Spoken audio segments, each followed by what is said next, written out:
नमस्कार किसान भाइयों, कैसे हैं आप सभी। आशा करते हैं स्वस्थ होंगे। तो बने रहिए हमारे साथ। अगर आप नए हैं तो हमारे चैनल को सब्सक्राइब करिए, हमें फॉलो करिए और बने रहिए, जुड़े रहिए। तो हम बात कर रहे थे जो कृषि है और जो कृषि वर्ष है, जो राजस्व वर्ष है, इसके संबंध में तो हमने जानकारी ली। अब बात करते हैं वास्तविक कृषक क्या होता है। जो शासन द्वारा निर्धारित कृषक है वह कौन सा है, उसके संबंध में हम चर्चा करेंगे। तो बात करें कि वास्तविक कृषक वह व्यक्ति होता है जो भूमि पर स्वयं खेती करता है या जिससे युक्त रूप से यह प्रत्याशा की जा सकती है कि वह स्वयं खेती करेगा। इसमें दो प्रकार की बातें बताई गई हैं कि एक व्यक्ति वह है जो स्वयं खेती करेगा और दूसरा व्यक्ति वह है जो खेती कर सकता है, उससे आशा की जाती है कि यह भी खेती करेगा।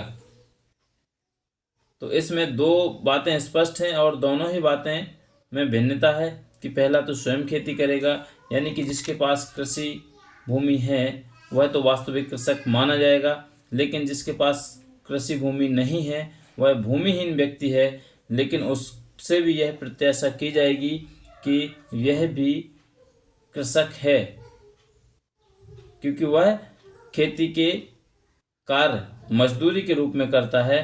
तो उससे यह प्रत्याशा यानी कि उससे आशा लगाई जाती है कि यह भी वास्तविक कृषक के रूप में ही है। शासन ने उसे वास्तविक कृषक ही माना है। इस बात को इस तरीके से भी समझ सकते हैं कि यदि कोई व्यक्ति जो शासकीय कर्मचारी होता है वह अपनी ड्यूटी पूरी करने के बाद या सेवा निवृत्त होने के बाद वह अपने कृषि कार्य कर सकता है, तो उससे आशा यही लगाई जाएगी कि वह कृषक है। और जो मजदूर है, मजदूरी करके कृषि कार्य करता है, तो वह भूमिहीन कृषक है। इस प्रकार शासन ने वास्तविक कृषक को परिभाषित किया है। इस प्रकार जो हमारी मध्य प्रदेश की विधि है MPLRC भू राजस्व संहिता 1959 में यह परिभाषा स्पष्ट की गई है कि जो स्वयं खेती कर सकता है या करता है या करवाता है, उससे अभिप्रेत है कि अपने स्वयं के श्रम द्वारा कृषि कार्य करना, अपने कुटुंब के किसी सदस्य द्वारा श्रम कार्य करना, ऐसी मजदूरी पर जो नकदी के रूप में किंतु फसल के किसी अंश के देय के रूप में नहीं, मजदूरी के रूप में कार्य करता है, या अपने व्यक्तिगत पर्यवेक्षण या किसी कुटुंब के पर्यवेक्षण में भाड़े पर लाए गए मजदूरों के द्वारा कृषि कार्य किया जाना या कराया जाना कृषि क्षेत्र में वास्तविक कृषक की श्रेणी में आता है। अब बात करते हैं स्वयं खेती करना। इस परिभाषा में स्वयं खेती करने की आशा के विस्तृत रूप दे दिए हैं। स्वयं खेती करने के लिए स्वयं हल चलाने की आवश्यकता नहीं है। सेवकों द्वारा अपने या अपने कुटुंब के किसी भी सदस्य की देखरेख में खेती कराना स्वयं खेती करना है, ऐसा विधि द्वारा स्पष्ट किया गया है। सेवकों और मजदूरों द्वारा श्रमिकों के श्रम के द्वारा अपनी देखरेख में कराई गई कृषि या खेती स्वयं खेती करने की परिभाषा में लेख किया गया है। इस प्रकार से जो भी व्यक्ति जो अपनी भूमि पर स्वयं खेती कर सकता है या भाड़े के माध्यम से खेती करवा सकता है, तो वह वास्तविक कृषक माना जाएगा। इस प्रकार स्वयं खेती में दो बातों पर बल दिया गया है। एक तो स्वयं खेती करना और दूसरा मजदूरों और श्रमिकों से खेती कराना। और तीसरी बात इसमें स्पष्ट होती है कि जो मजदूर होते हैं अगर वह श्रम के रूप में जो कृषि कार्य की गई है अगर उसका अंश लेते हैं, हिस्सा लेते हैं, तो वह खेती स्वयं खेती करना नहीं मानी जाएगी, वह बटाई पे खेती करना मानी जाएगी। उसमें स्वयं खेती करने का भाग नहीं रहेगा।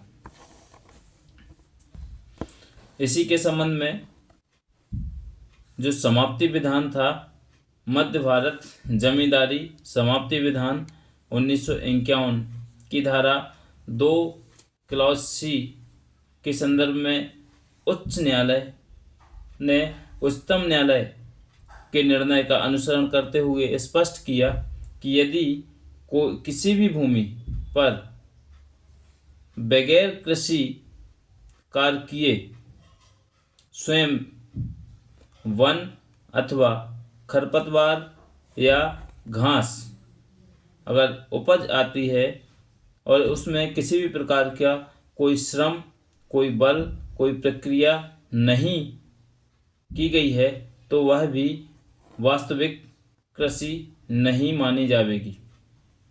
इस प्रकार स्पष्ट है कि जो वास्तविक कृषक है उसके संबंध में हमने जाना।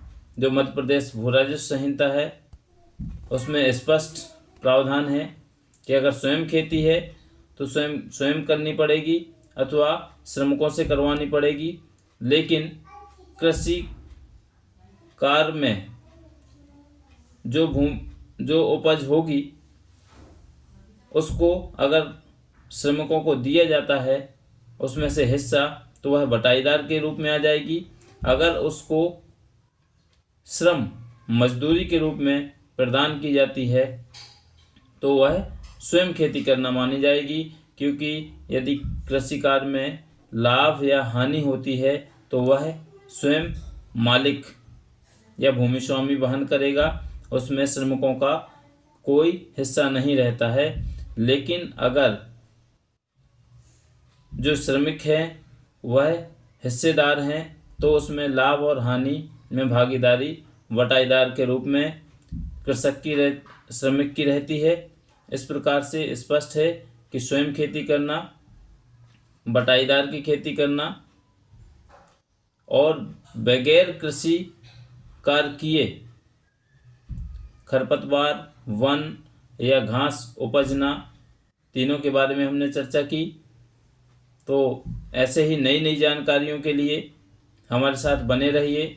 हमारे चैनल को सब्सक्राइब करिए, हमें फॉलो करिए, वीडियो को लाइक करिए, शेयर करिए और हमारे परिवार के साथ जुड़ जाइए। मिलते हैं अगले वीडियो के साथ। जब तक के लिए नमस्कार, धन्यवाद, शुक्रिया।